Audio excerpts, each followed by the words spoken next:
Hello, welcome in. My name is The Vlog. This is my first deck tech. I'm looking at a really interesting list that I saw piloted by Logan Reinhardt last week at SCG Richmond Open. He actually finished day one first place, undefeated, 9-0. Did not top 16, ended up getting like 23rd. So maybe he went, I think there was 15 rounds, so he went like 1-5 the next day, maybe 2-4.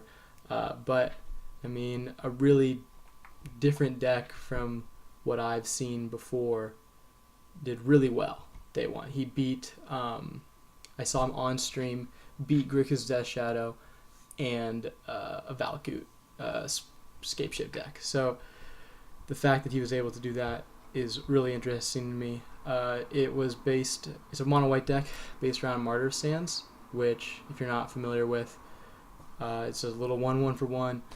1 mana, reveal X white cards from your hand, sacrifice Martyr Sands, you gain 3 times X life. So you play that turn 1, and you reveal usually 4 or 5 white cards on average from what I saw and what I've been playing. And you're getting 12, 15, 18 life, depending on how much. And that's just a huge swing, especially really early in the game. Plays really well with Sarah Ascendant. Becomes 6/6 flying lifelink. Turn 2, that's ridiculous. It actually plays Squadron Hawk, which is the only deck I've seen play it since Standard.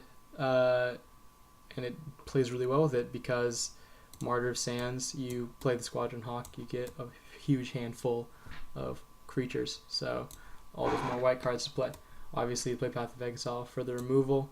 But then this is where I think that this deck is really different from what I've seen. I usually see it played with Soul Sisters. You play Soul's Attendant, Soul Warden. You have your Qasali Pride Mages and things like that. No. Yeah. Whatever. But this deck plays more of a prison style. So you play Ghostly Prison and Day of Judgments for each of those. And you really can control the board against aggro decks and really slow them down. And I see a lot more of those with that Cycling, Idle, Vengevine deck.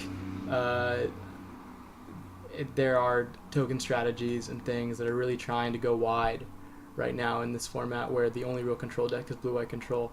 And I think that these cards are really good. Ghostly Prison is even really good against Grixis Death Shadow. They're only playing 16 lands, so they usually only have 2 or 3, and they have to use more than half of their lands just to attack with their creature. It really can slow them down. And then Day Judgment is just, you kill Death Shadow and a Gurmag Angler with that, 2 for 1, that's all you really need. Ranger of Eos can get your Martyrs and your Sarah Ascendants. Proclamation of Rebirth is a huge card that really adds to the grindiness of the deck. You can return your Sarah Ascendants and Martyrs to your hand. You can get 3 for 1, or later on in the game you can forecast it, and uncounterable ability to just get 1 back to the battlefield every upkeep, which is insane value. And then there are some 1-ofs. Banisher Priest, I'm not totally sold on this one. I guess it's pretty good to get rid of that Gurmag Angler, that Death Shadow, so you can slow them down. It's interesting. It's interesting, especially since there's only 2 Oblivion Rings. I think that this could definitely be a 3rd Oblivion Ring instead.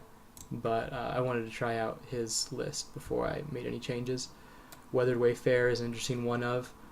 Can actually be really powerful, especially on the draw, where you're turn behind, so you're getting your land every turn. Also, Valakut, obviously you'll always have the opportunity to activate it. It also works really well with another card I wanted to show, which is Mistville Plains, which really adds the grindiness of the deck. You're playing a lot of cheap white creatures and Ghostly Prisons and Oblivion Rings, so having white permanents on the field is always, you're pretty much always going to have that. And then you can use it to put things on the bottom, and then Weather Wayfarer lets you shuffle. Mistville Plains works really well with Squadron Hawk. You can put Squadron Hawk on the bottom, play another Squadron Hawk, get it back. And I saw Logan Reinhardt play like play a Squadron Hawk, block a Death Shadow, get it back with Missile Planes, search it up with Squadron Hawk, and he did that like 5 or 6 times in a row.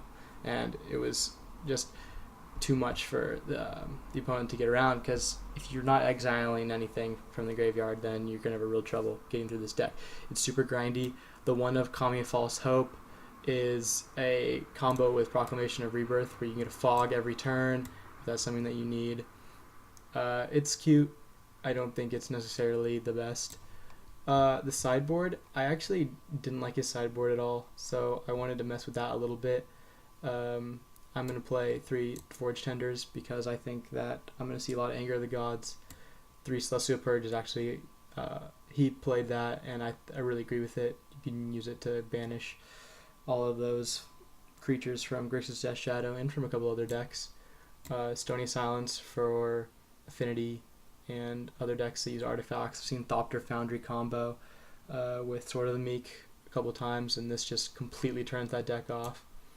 I also have 4 Leyline of Sanctity, which he was not playing. He was playing Nevermore instead, and Nevermore is better against Ad Nauseam. Leyline of Sanctity struggles to really deal with that deck, but I think